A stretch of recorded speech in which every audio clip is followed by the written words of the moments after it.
ये पहली बार ऐसा हुआ कि एक बार एक पेपर भरने के लिए समय दिया जाता है और उस समय देने के बाद उसके बाद 25 दिन बाद अचानक कुछ याद आता है एनटीए को और वो दोबारा से इस पोर्टल को खोल देते हैं।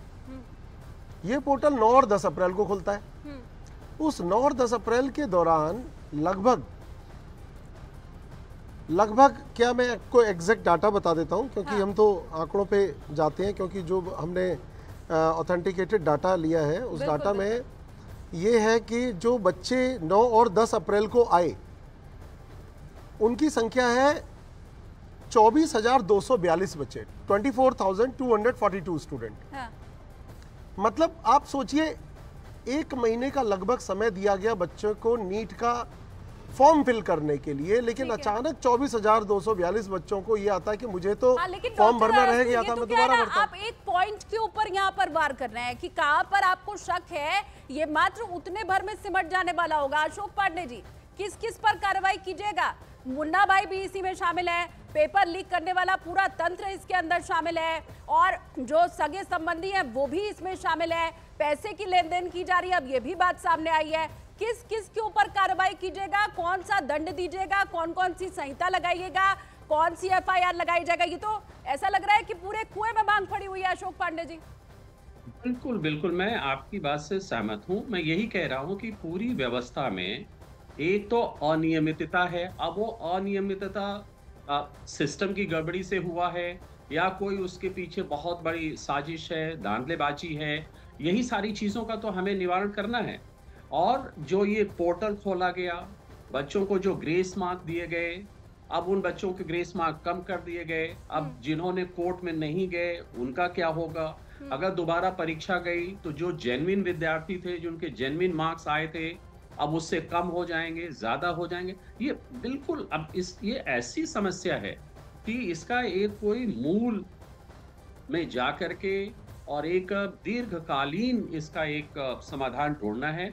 अब इससे हमें बहुत बड़ी सीख मिली है कि कहीं ना कहीं तो प्रॉब्लम है। जैसे कि एक अभी सज्जन कह रहे थे कि भाई सारी परीक्षाओं की जिम्मेदारी आप एक ही संस्था पे डाल दे रहे हैं, तो उस संस्था की जो एक बेसिक बुनियादी उसका सामर्थ्य होता है, उसके जो बाकी चीजें होती हैं, वो हो रहा है कि नहीं हो रहा है। कहीं ना कहीं हमें ये देखना पड़ेगा कि क्या हम इस परीक्षाओं को अलग अलग संस्थाओं को दें, कोई ऐसी व्यवस्था बनाएं जिसमें कि कोई इस तरह की गड़बड़ी ना हो हमारे समाज अब में। और इसमें कितना समय लगेगा, ये तो प्रवचन वाली बातें अब बस लगती हैं। सौरभ हमारे साथ जुड़े हुए हैं, मैं सौरभ से सवाल पूछूं इसके पहले अपने दर्शकों को हम बता दें कि सौरभ अभी खुद ही कुछ देर पहले आपको बता रहे थे कि वो कैसे एक स्लम एरिया में रहते हैं। खुद सौरभ ने बात बताई है, उनके पिता, पूरा परिवार बहुत गरीबी में इस वक्त जी रहा है और ऐसा परिवार जब बच्चे को पढ़ाता है तो इसी सपने के साथ कि इसका भविष्य संवरेगा और वो दुख के दिन दूर होंगे। सौरभ, अभी घर में आपके जो माहौल चल रहा है उसके ऊपर मैं आऊं और सवाल आपसे पूछूं, लेकिन एक बड़ी खबर इसी बीच जो मिल रही है वो पहले दर्शकों को हम बता दें। राहुल गांधी से मिलने इस वक्त नीट के छात्र पहुंचे हुए हैं। राहुल गांधी, क्योंकि बार बार कांग्रेस की तरफ से क्लेम ये किया जा रहा है वो छात्रों के साथ हैं। अब बड़ी जानकारी आपको हम दे रहे हैं, 10 जनपद पर राहुल गांधी से छात्र मिलने के लिए इस वक्त पहुंचे हुए हैं और पूरा सपोर्ट वो यहाँ पर करेंगे छात्रों का। प्रेस कॉन्फ्रेंस कर चुके हैं अभी 1 घंटे पहले इसी मामले के ऊपर राहुल गांधी की प्रेस कॉन्फ्रेंस, और अब 10 जनपद पर नीट के छात्र पहुंचे हुए हैं राहुल गांधी से मिलने के लिए। क्या इस पूरे मामले का अब राजनीतिकरण भी तो कहीं नहीं किया जा रहा है? न्याय पहले चाहिए या राजनीतिकरण होना चाहिए, यह भी एक बड़ा सवाल है। लेकिन राहुल गांधी ने इसी पूरे मामले के ऊपर जो कहा है आपसे कुछ वक्त पहले, वो पहले आपको सुनाते हैं। पेपर लीक का कारण है कि सारे के सारे वाइस चांसलर्स, एजुकेशन सिस्टम को बीजेपी के लोगों ने, उनके पेरेंट ऑर्गेनाइजेशन ने कैप्चर कर रखा है। जब तक ये कैप्चर रिवर्स नहीं किया जाएगा तब तक पेपर लीक चलता जाएगा। इस कैप्चर को फैसिलिटेट नरेंद्र मोदी जी ने किया है और ये एक एंटी नेशनल एक्टिविटी है, क्योंकि ये देश का भविष्य है और इससे हिंदुस्तान के युवाओं को, स्टूडेंट्स को जबरदस्त चोट पड़ती है। इंक्वायरी चल रही है, एक को आपने कैंसिल कर दिया है, अब पता नहीं दूसरे को कैंसिल किया जाएगा या नहीं किया जाएगा, बट कोई ना कोई तो इसके लिए जिम्मेदार है।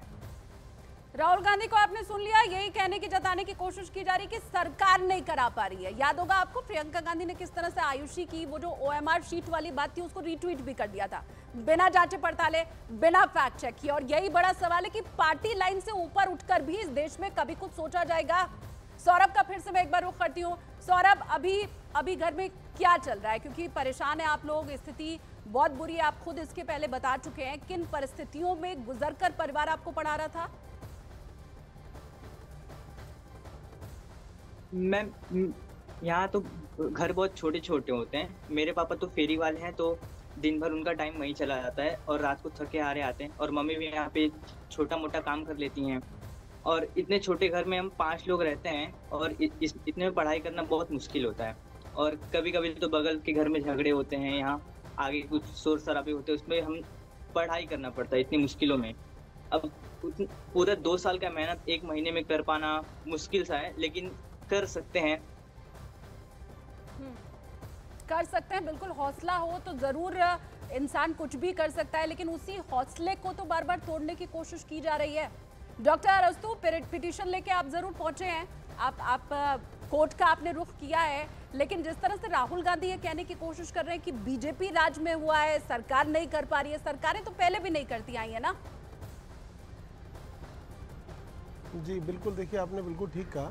एक किसी पर्टिकुलर सरकार को इसके लिए जिम्मेदार ठहराना ये एक उचित बात नहीं होगी, न्याय उचित बात भी नहीं है। सबसे इम्पोर्टेंट बात है कि इसी सरकार के अंडर में यूपीएससी आती है और अभी तक यूपीएससी पे कोई प्रश्नवाचक चिन्ह नहीं है।